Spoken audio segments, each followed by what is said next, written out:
Hi, I'm April. I'm part of the Bernardo South Gloss breastfeeding service, working as a lactation consultant helping mums and babies with more challenging problems. Today I'm going to talk about breast compressions because this is something that lots of mothers have heard about but sometimes feel uncertain about actually how to do it and what really is achieved by it. So I'm going to take baby and start off with getting baby deeply attached, which, as we know, is stability around the body, chin coming to the underside of the breast, big open mouth, hook onto the nipple, tilt back to get the breast deeply into the mouth, because of course that's the bit that starts spontaneous suckling and swallowing. So that's what we hope baby's going to do when they first go on, some nice swallowing and sucking of their own accord.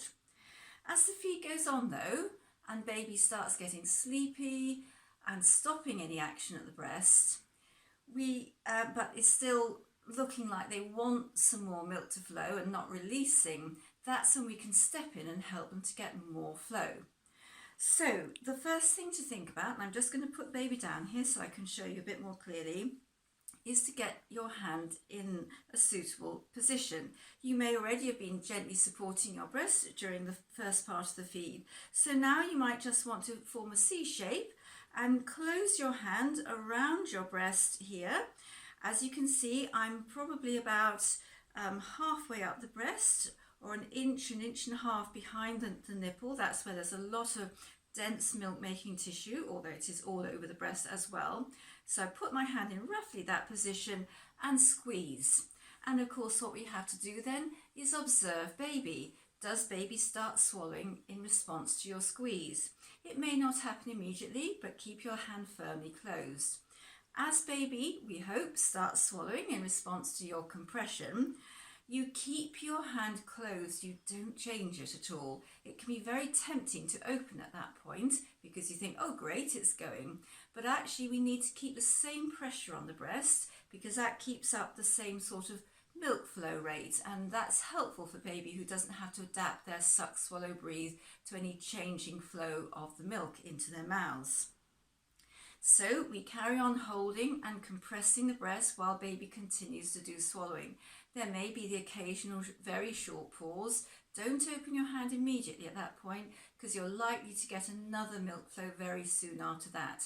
The average for women to have is 3 to 4 letdowns in any one feeding, but some women, especially with the help of compressions, can have many more than that. But there will come a point when baby's swallowing does slow down almost altogether and the pause gets longer.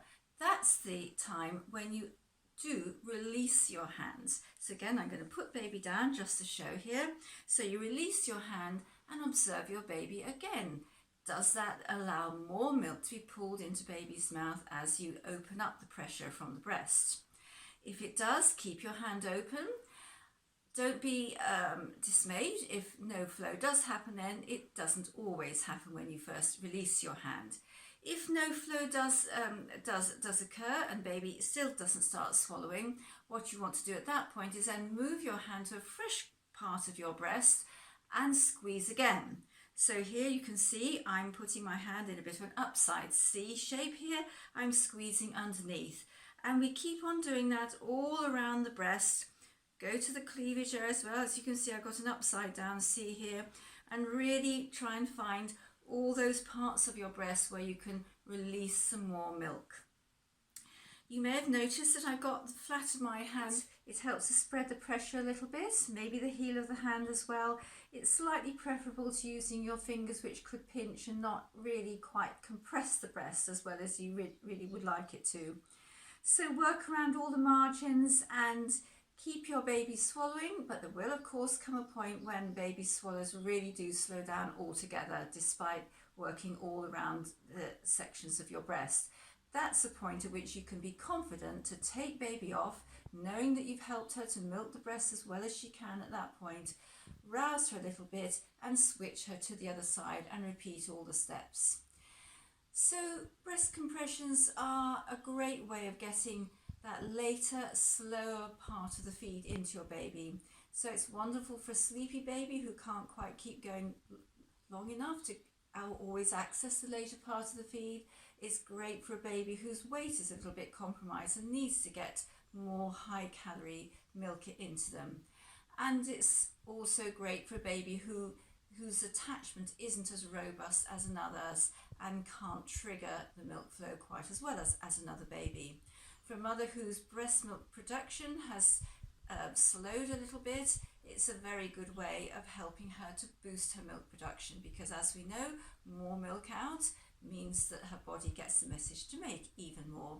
And even for a woman who's got overly full breasts, some slightly more gentle breast compressions can help her to work with her baby to move milk out of a congested breast.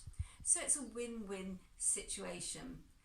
But as with all things on breastfeeding guidance, get to know your breast, get to know what works for you. It's not the only way to do a breast compression. You might find that with slightly different pressure or just particular parts of your breast yield the most milk for you. So find out what works for you and leave the rest and enjoy your baby in the process.